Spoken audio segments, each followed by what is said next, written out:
Balitaan nyo na ba tong bagong kainan sa may Katanghalan, Obando, Bulacan mga ka-OMSI? Chinese and Filipino food ang hinahain dito at pagmamayari nga pala to ng kilalang chef na si Chef A mga ka-OMSI at cast din ng FPJ Batang Quiapo. Hindi nyo na nga kailangan pa pumunta ng Binondo para matikman ang mga dimsum mga ka-OMSI. Sabi ko naman sa inyo, basta may masarap na food tripan, pupuntahan natin yan. Kaya tara, let's G!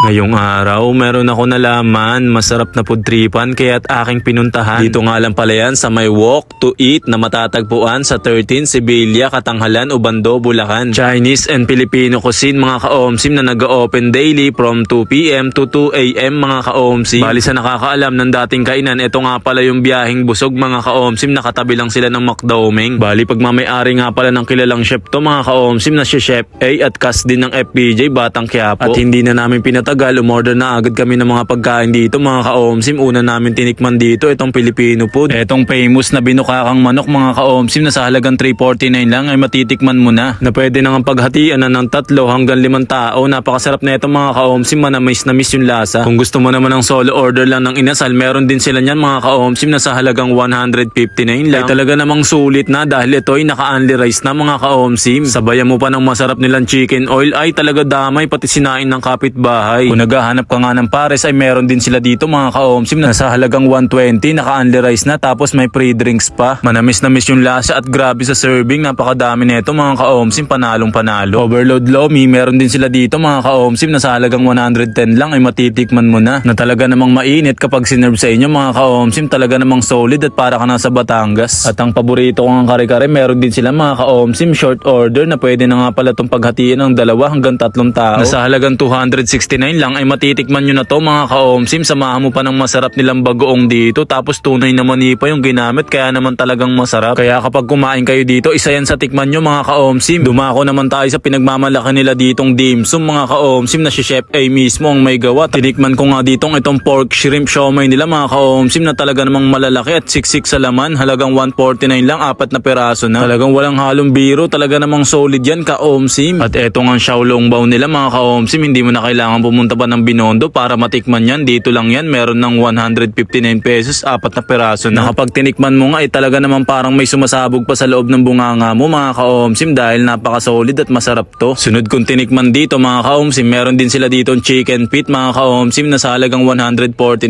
lang ay matitikman mo na. Yung lasa pala neto, manamis na miss, malinamnam at malambot na to mga ka-OMSIM. Kung naghahanap ka nga ng siopaw asado, meron sila dito mga ka-OMSIM sa halagang 79 pesos lang ay matitikman mo na. Na talaga namang mismong si Chef A ang gumawa nito mga ka-OMSIM. At syempre kung may asado, meron tayong siopaw na bola-bola mga ka-OMSIM, halagang 79 pesos lang din, matitikman mo na. Talaga namang hindi mo na kailangan pang pumunta ng Chinatown para makatikim ng mga ganyan. Katulad na lang din netong pansit canton na may lechon kawali mga ka-OMSIM sa halagang 169 lang, matitikman mo na. Kung may pansit canton, syempre may pansit bihon na pwede na rin paghatian ng 2 hanggang 3 katao mga ka-OMSIM, 169 lang din yan. Yang chow na pwede na paghatian ng 2 hanggang 3 katao na sa halagang 270 lang, matitikman nyo na. Tapos mga ka-OMSIM, meron din silang ditong silog katulad na lang netong chick silog na sa halagang 149 lang, naka-only rice na. Talaga namang sulit at panalo. Tapos itong lechon silog nila mga ka-OMSIM na sa halagang 155 lang ay naka-only rice na rin to. Tapos tinikman din namin ditong liempo silog nila mga ka-OMSIM na sa halagang 149 lang ay naka-only rice na rin to. At para naman sa dessert mga ka-OMSIM, tikman nyo tong lababan nila na sa halagang 69 lang ay matitikman mo na. Grabe yung sarap niyan mga ka-OMSIM, kaya sigurado dapat tikman nyo yan. Hindi ko maipaliwanag kung gaano kasarap yan mga ka-OMSIM, kaya subukan nyo na rin at tikman yan. Ilan lang yan sa mga tinikman namin dito mga ka-OMSIM at marami pa kayong pwedeng orderin sa kanila. Ito nga pala yung mga menu at price nila, pakipost na lang para makita nyo. At tuwing Friday, Saturday, Sunday nga pala mga ka-OMSIM, meron silang live band acoustic na pwede kayong makijam mga ka-OMSIM. Isa nga sa nagustuhan ko dito, hanggang 2:00 sila ng madaling araw bukas mga ka-OMSIM. Para sa mga nagugutom ng 10 oras ng gabi, pwede kayong umorder ng online. Ito nga pala FB page, paki-PM na lang. At ayun, isa na namang masarap na food tripan ang nalaman at na-OMSIM-an ni ka-OMSIM. Banda nga pala to sa may Katanghalan, Obando, Bulacan. Dahil alam nyo naman, food trip at good vibes lang ang lagi nating dala. Muli, ako nga pala to si ka-OMSIM. Maraming salamat sa inyo guys. Bye!